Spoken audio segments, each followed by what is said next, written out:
वो है consumers surplus. Consumer surplus क्या होता है?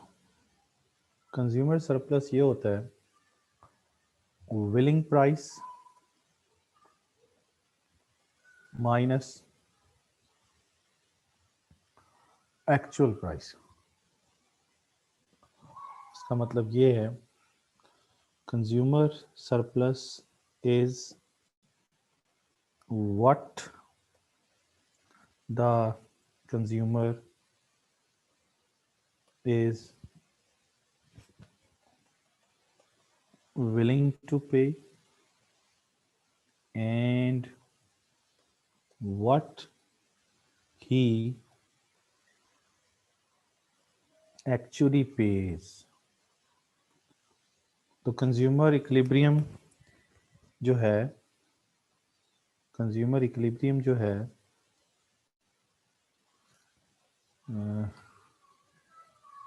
कंज्यूमर इक्विलिब्रियम नहीं, sorry, consumer surplus is the difference, consumer surplus is the difference what the consumer is, what the consumer यानी consumer surplus वो difference है, जैसे यहाँ पे difference नजर आ रहा है आपको, what the consumer is willing to pay, what the consumer is willing to pay and what he actually pays। तो जो वो पे करता है और जो पे करना चाहता है,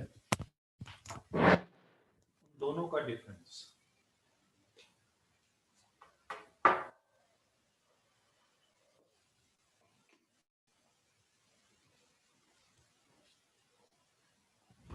उन दोनों का जो डिफरेंस है वो कंज्यूमर सरप्लस है। मतलब आप जब एक शॉप पे जाते हैं तो आप सोचते हैं किसी एक चीज़ को देख के, फॉर एग्जांपल एक कोई कपड़े ही खरीदने के लिए जाते हैं तो आप कहते हैं मैं इसके लिए 2000 रुपये दे दूंगा। ये आप अपने आप से बातें करते हैं, अपने आप से बातें करते हैं कि मैं विलिंग हूँ, विलिंग है ना, विलिंग होते हैं। तो विलिंग टू पे कितना भला, कि जी मैं इसका 2000 रुपये दे दूंगा या दे दूंगी। ये आप दुकानदार को नहीं बताते। फिर आप दुकानदार से पूछते हैं, दुकानदार आपको कहता है कि इसकी कीमत 2500 रुपये है। आप उससे बारगेनिंग करते हैं और बारगेनिंग करते करते आप एक्चुअली जो उसको पे करते हैं वो फर्ज कर लें आप 1800 पे कर देते हैं। तो इसका मतलब आप तो 2000 रुपये पर भी खरीदने के लिए तैयार थे, 2000 पर भी खरीदने के लिए तैयार थे, लेकिन आपने उसको थ्रू बारगेनिंग पार कितने पे ले आए, 1800 पे। तो विलिंग प्राइस आपकी कितनी थी, 2000, और एक्चुअली आपने कितने पे किए, 1800। तो 200 रुपया जो है वो आपका कंज्यूमर सरप्लस कहलाएगा। कंज्यूमर सरप्लस या तो जीरो होता है या पॉजिटिव होता है, नेगेटिव नहीं होता। जीरो मतलब कि 2000 पे खरीदना चाहते थे और 2000 पे ही खरीद लिया तो कंज्यूमर सरप्लस जीरो हो जाएगा।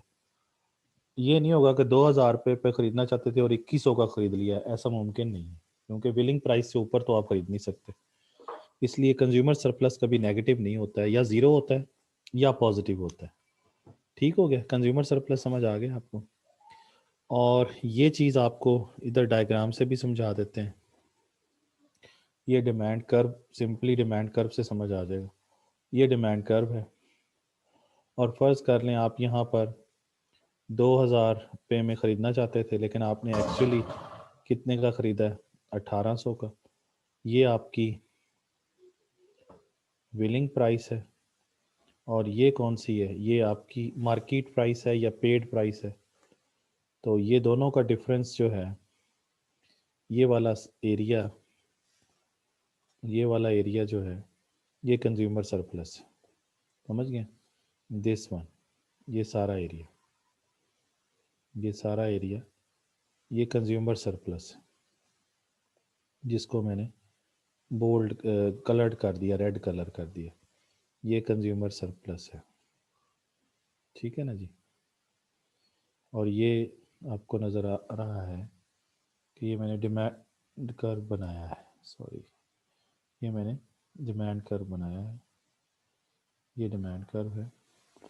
तो इसके नीचे अंदर जो मैंने ये शेडेड एरिया किया है, ये शेडेड एरिया सारा क्या है, ये सारा शेडेड एरिया, ये this is called consumer surplus. और ये क्या है, इस पे बिलिंग प्राइस ये थी, एक्चुअल प्राइस ये थी। इसका मतलब consumer surplus is the area, consumer surplus is the area below